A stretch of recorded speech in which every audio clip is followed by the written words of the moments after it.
J'ai vu écrit Bilou, donc je me suis dit ça doit être un stream de qualité. Bah bien sûr, bienvenue à le baraque. Je suis en train de travailler sur un sondage qui s'intitule Comment percer sur Twitch et je passe sur les streams de tout type de streamers pour leur demander à voir leur point de vue. Voudrais-tu parler du sujet? Et moi je prends juste des notes, mais j'ai pas percé sur Twitch, donc en ce moment je suis en train de me remettre en question beaucoup sur mon contenu et c'est toujours ça quand t'es créateur, hein. C'est remise en question et machin. C'est un contenu incroyable, mais merci beaucoup. Mais merci à ceux qui me suivent. Mais en fait c'est pas que je remets en doute en mode non c'est trop nul ce que je fais, c'est j'ai envie de faire aussi d'autres choses, c'est juste ça. J'ai envie de faire d'autres choses, de proposer d'autres choses, de vous proposer du contenu drôle. Je pense que là, l'été, ça va être plus calme et je vais pouvoir tester des choses et ça, c'est très cool et j'ai très hâte. Comment peut-on faire pour se faire connaître sur Twitch? Moi, ça fait 4 ans, bientôt 4. On va attendre que le riz se passe et je t'explique. Nous disions, j'aime bien parler de stratégie de Twitch parce qu'il y en a pas. Moi, je pense que j'ai une stratégie différente et je pense que c'est différent des autres streamers. C'est-à-dire que moi, il y a beaucoup de gens qui viennent de l'extérieur. Les gens qui sont là sur le chat vont te le dire. Ils viennent souvent de l'extérieur de Insta, de TikTok, de Snap, de partout. Parce que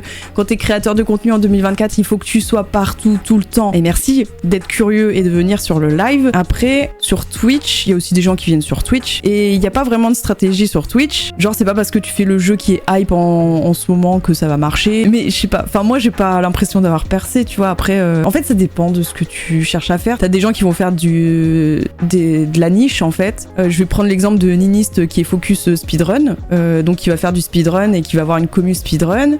Après t'as des gens qui vont faire une méta, je sais pas, Bethesda, Souls-like et ils vont faire que ça. Voilà, moi je suis multigaming et j'ai l'impression que c'est une méta plus compliquée parce que tu changes de jeu tout le temps. Faire des jeux hype actuellement sur Twitch, oui ça peut marcher mais oui si tu peux faire des jeux hype. Bah là tu vois il y a le DLC d'Elden Ring, peut-être que tu vas gagner des viewers si tu le fais, mais le truc c'est que ça reste une hype et après une fois que la hype est passée, bah ça va peut-être pas suivre. Parce que les gens vont suivre pour ça et après bah pas. Mais c'est comme tous les réseaux sociaux en fait, il faut que t'arrives à ce que les gens viennent le voir, que le contenu pour toi plus que pour le contenu, et ça c'est tellement compliqué. Oui c'est beaucoup ta personnalité, non mais c'est ça en fait. Colo qui fait du dessin, voilà etc. Donc en fait t'as plein de gens qui vont proposer un contenu différent. La plateforme Twitch, ils sont en train de changer et du coup ça, c'est mieux, mais en termes de découverte c'est plus compliqué que sur les autres plateformes. Du coup j'ai toujours conseillé de balancer du contenu sur les autres plateformes et convertir sur Twitch. Faire du contenu sur TikTok et de ramener des gens sur Twitch, ouais. Et en vrai, c'est compliqué.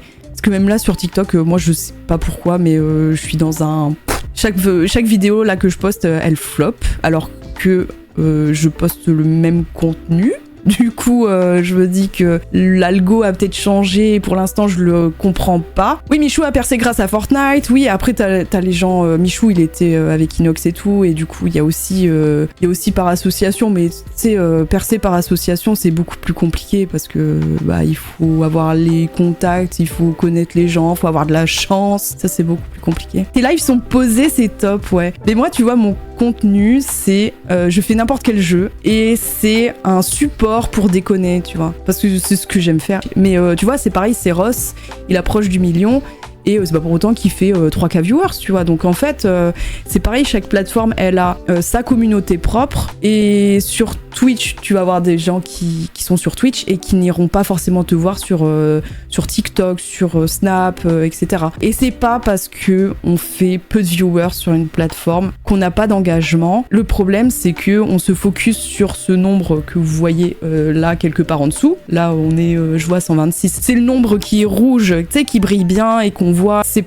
pas parce que t'as peu de gens que t'as moins d'engagement, et c'est pas parce que t'as énormément de gens que t'as beaucoup d'engagement. Le truc, c'est que Twitch est une plateforme qui va plutôt mettre en valeur, pas en valeur, mais plus le chiffre est gros et plus les gens se diront bah c'est là qu'il faut que je sois, parce que s'il y a du monde, c'est que c'est intéressant ou que le monde appelle le monde en fait. C'est cool de stream ce qu'on aime et pas forcément de suivre la tendance, ouais. Mais tu vois, je le fais quand même un petit peu. Suivre la tendance, tu vois, ça peut être intéressant, mais moi en fait ce qui me gêne, et j'ai pas envie de le faire, c'est t'as eu une tendance à un moment, c'était vas-y on fait du RP sur les Sims. Et puis après il y a les jeux d'horreur qui marchent toujours très bien. Mais moi je veux pas faire ça parce que j'ai besoin de créativité dans ce que je propose et je me sentirais limitée de toujours faire ce qui est hype sans proposer un truc plus créatif. Parce que j'ai vraiment besoin de ça en fait. Je t'ai connu quand t'étais au TVG, ouais. Ça c'est de la chance le TVG. Hein. En fait c'est comme une maison, j'ai envie de dire Twitch et la création de contenu c'est comme une maison. chaque stream que tu vas faire, c'est une brique, tu vois. Et du coup, tu vas faire des briques. Et ça peut prendre du temps. Faut pas se dire que, allez, en 5 mois, tu peux vivre de Twitch, tu peux être riche, tu peux... Voilà, c'est compliqué, c'est plus long que ça. Pas là pour faire ma pub. Non, mais t'inquiète, moi, je trouve ça trop intéressant d'en parler avec des gens qui sont dans mon milieu parce que je suis toute seule tout le temps, tu vois, d'habitude. Et du coup, tu sais, voir les points de vue des autres personnes, je trouve ça trop intéressant. Et en fait, on a tous une stratégie différente. Faut pas se dire, allez, je plaque tout et je vais me lancer sur Twitch, hein, parce que déjà, vous vous mettez en danger financièrement, il faut pas. Ça va sûrement vous décourager aussi. Chaque stream est une brique et vos dons sont... C'est le ciment, faites des dons, Jody. Est-ce que tu penses que les tout petits streamers peuvent se faire connaître en faisant la même chose que les gros, du genre tous les clips postés et montés sur TikTok, des best-of sur YouTube? Poster sur TikTok et faire des best-of sur YouTube, c'est pas faire comme les gros. En fait, c'est juste le métier de créateur de contenu, quoi. Pour les streamers, pour les gros streamers, ils peuvent se permettre de payer une personne pour les faire, mais les petits doivent le faire eux-mêmes et ça prend généralement beaucoup de temps. Penses-tu que c'est vraiment utile? Oui. Bah, je le fais, hein. Là, j'ai quand même des gens qui m'aident, mais au départ, je faisais tout moi-même et je prenais le temps de le faire parce que c'est le métier qui veut ça. Et c'est un peu un truc où t'es obligé de passer par là, quoi. Il faut comprendre aussi que il faut allouer du temps à ça sans te mettre mal au niveau de ta santé, de la fatigue, etc. En fait, moi, ce que j'ai fait, c'est que j'ai ralenti les streams sur Twitch pour pouvoir me consacrer à des journées de montage, etc. Et c'est pareil. Moi, j'avais appris à faire du montage, donc ça va. Mais il y a des gens qui connaissent pas du tout comment on monte, comment on fait des sous-titres, etc. Du coup, ça peut leur prendre du temps aussi d'apprendre à faire du montage. Mais t'as pas le choix, enfin je veux dire au début tu peux pas payer quelqu'un, c'est beaucoup trop cher et donc t'es obligé d'allouer du temps à l'apprentissage, à la recherche de contenu que tu peux faire. Gagner sa vie sur YouTube c'est devenu assez compliqué, moi j'ai commencé il y a 10 ans, c'était plus simple. Maintenant avec les droits d'auteur, TikTok qui est arrivé, c'est plus chaud, ouais. Ce que je dis toujours, en fait en 2024 tu dois être créateur de contenu partout, tout le temps, ça te demande une énergie de ouf, tu dois te démarquer parce qu'il y a des gens qui sont déjà en place depuis très longtemps et ça peut être décourageant, hein. C'est vrai, elle nous délaisse sur Twitch. Ouais, et puis en plus c'est horrible et j'ai un peu sentiment de culpabilité de me dire je suis en train de délaisser Twitch parce que y a des jours où je suis malade et là j'annule parce que je vais pas bien et puis la semaine d'après je suis à Paris, puis la semaine d'après je suis aux États-Unis, mais c'est trop bien parce qu'il se passe plein de trucs, mais à côté de ça du coup je délaisse mes lives et des fois je me demande si ça a pas une répercussion, tu vois, sur mes stats, mais bon c'est comme ça, hein. Horreur, ça marche bien, ouais, mais j'ai pas envie de faire ce qui marche, ou alors je fais ce qui marche parce que j'ai envie de le faire et parce que je peux proposer un truc avec ma sauce, ma pâte, et parce que j'en ai besoin. Plus simple, c'est de partir dans le passé, se faire connaître dans le passé et bim, t'es connu dans le présent. Après tu vois les gens, genre Zerator, ça fait 14 ans, tu vois, qui stream, je veux dire, moi ça fait que 4 ans. J'ai 3 ou 4 lives par semaine, c'est extra, ouais. Ouais, et puis moi le truc c'est que le mercredi, souvent c'est une journée où je fais du ménage, parce que j'ai une maison, les enfants. Le samedi, je le passe avec ma famille quand même un petit peu et j'en ai besoin en fait. Donc ça fait déjà 2 jours où je fais pas de la création de contenu. Sur 7 jours dans une semaine, il m'en reste plus que 5. Sauf que sur ces 5 jours, il faut que je stream, il faut que je fasse du YouTube, il faut que je fasse du TikTok, tu vois. Et enfin, il y a un moment, le temps, il est pas extensible et ça, c'est compliqué. Quand à l'époque, il y a 10 ans, c'était... je fais ma vidéo YouTube, je fais mon let's play, je fais une vidéo YouTube par semaine et c'est tout. Aujourd'hui, ça a changé, ça. Il faut être partout et ça prend tellement de temps. Il faut se dire que Twitch est un trafic, les gens vont venir, rester, partir, revenir, c'est normal. Voilà, c'est ça, ouais. C'est pas nous, ta famille. Si vous êtes ma seconde famille, pas s'enfermer, il y aura des gens qui vont venir pour la personnalité et d'autres pour le jeu. Faut trouver le moyen de se démarquer, surtout penser à sa santé mentale, ouais. La santé mentale dans ce milieu-là, c'est oufissime parce que tu te remets en permanence en question et tu te dis, ouais, ma vidéo elle marche trop bien.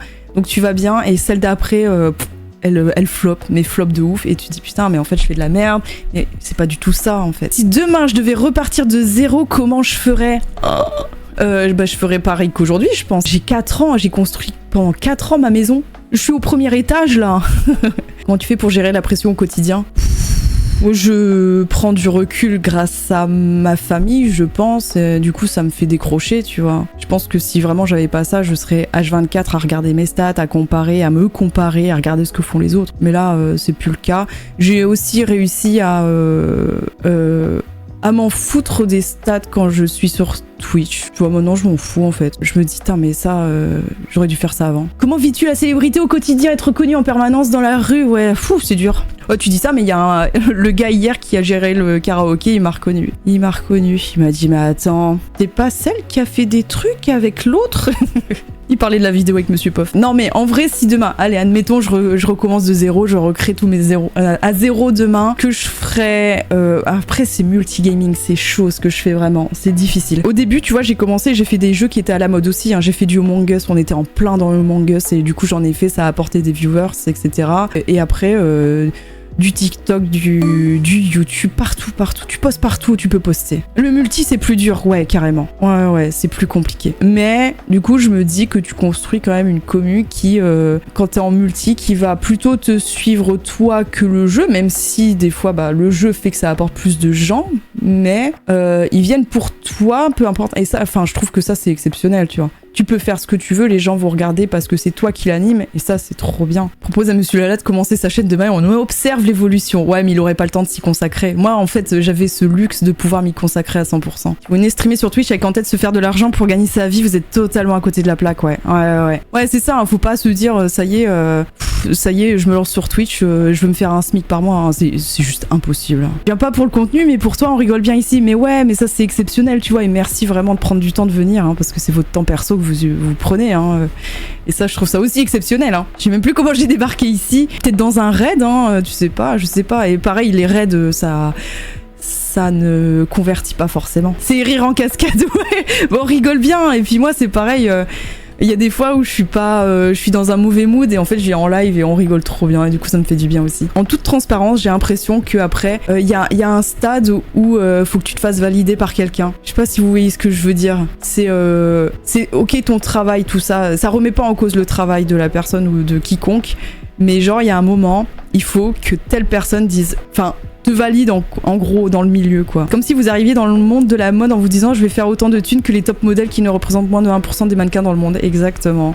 Ah mais c'est un milieu qui est très difficile, hein. Les gens en fait pensent que c'est simple, que c'est un métier de rêve. En fait c'est un métier de rêve, ça fait rêver. C'est comme les jobs d'acteur de ce que tu veux à Hollywood, ça fait rêver. Mais c'est tellement difficile et concurrentiel que c'est difficile de se faire une place. En fait il faut se faire une place dans un milieu qui est déjà installé et ça c'est chaud. Mais tu sais que des fois j'y pense, hein, je me dis est-ce que j'arrête pas et que je retourne aller faire mon 9-17 heures et je rentre chez moi, au moins j'ai plus qu'à penser qu'à moi, tout ça.